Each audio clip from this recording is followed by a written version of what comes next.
Eu acho que a felicidade é relativa, cada um tem a sua felicidade, né? E a narrativa e a perspectiva dos povos indígenas, no contexto geral de felicidade, é poder manter a nossa cultura, a nossa identidade e ter o nosso território demarcado e livre de qualquer tipo de ameaça. Porque nós, povos indígenas, entendemos o território como uma extensão do nosso corpo e a gente tem um pensamento de pertencimento e conexão. Então, quando o nosso território está ameaçado, o nosso corpo está ameaçado. Quando o nosso corpo está doente, consequentemente, é porque o nosso território está doente. Então, a felicidade para a gente é todo dia poder contar com o nosso território, contar com a vida, com a diversidade, com a biodiversidade, com a fauna, com a flora, com o saber sagrado ancestral do nosso povo. Isso para a gente é felicidade e não ter que se preocupar com várias outras coisas que vêm do mundo não indígena, vários tipos de ameaças dentro dos nossos territórios. E tentar conciliar esse saber sagrado ancestral com o saber não indígena é um pouco complexo, porque eu acho que os dois deveriam andar juntos e concomitantemente compartilhar entre si o que um pode contribuir com o outro. Na universidade, muitas vezes as pessoas perguntavam: você é indígena, mas você está estudando biologia, como conciliar o conhecimento científico com o conhecimento empírico? E eu falava bem assim, que um não anula o outro, que os dois precisam andar junto. Porque se o conhecimento científico hoje existe, é porque ele advém de um conhecimento empírico. E o conhecimento empírico hoje, para ser validado, ele precisa de um conhecimento científico. E isso é muito importante.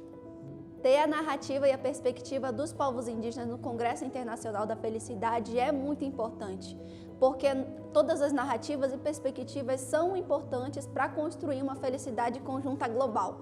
E a gente precisa ouvir os povos indígenas enquanto povos principais originários, povos que fazem parte da construção da identidade do nosso país. Então, como pensar em uma felicidade futura ou uma felicidade atual, sem a gente também não lembrar do passado, né? Se a gente não estiver bem consigo mesmo e com o nosso passado. Então, os povos indígenas, não que os povos indígenas sejam o passado, mas no Congresso Internacional da Felicidade, nós somos o presente e o futuro.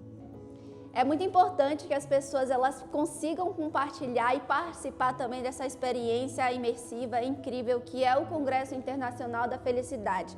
Aqui a gente pode viver de várias perspectivas relacionadas ao tema e a gente pode se reencontrar, se encontrar enquanto seres humanos, enquanto pessoas, enquanto natureza e lutar por um bem comum, que é o bem de todos.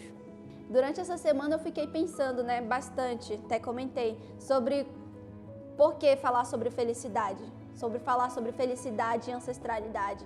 Enquanto povos indígenas, falar de felicidade para a gente tem sido um desafio e tanto, porque devido a tantas violências e violações que nossos povos têm sofrido, tanto desmatamento que a gente tem sofrendo dentro dos nossos territórios, tantos assassinatos que a gente tem vivendo, os nossos jovens passando por diversas doenças mentais e espirituais, a nossa juventude também passando por diversos desafios. Eu fiquei pensando que tipo de felicidade a gente vai construir, E a gente construiu aqui no nosso Congresso Internacional da Felicidade uma narrativa de se apegar à ancestralidade, que é o que a gente tem que se apegar, ao nosso sagrado ancestral, para poder a gente pensar no futuro. Porque é uma esperança. Se a gente não tiver o que se agarrar, que é a nossa ancestralidade, a gente não pode pensar no futuro. E a partir da perspectiva jovem, feminina, uma perspectiva ancestral das nossas lideranças anciãs, a gente viu que a nossa ancestralidade é a base para a nossa felicidade.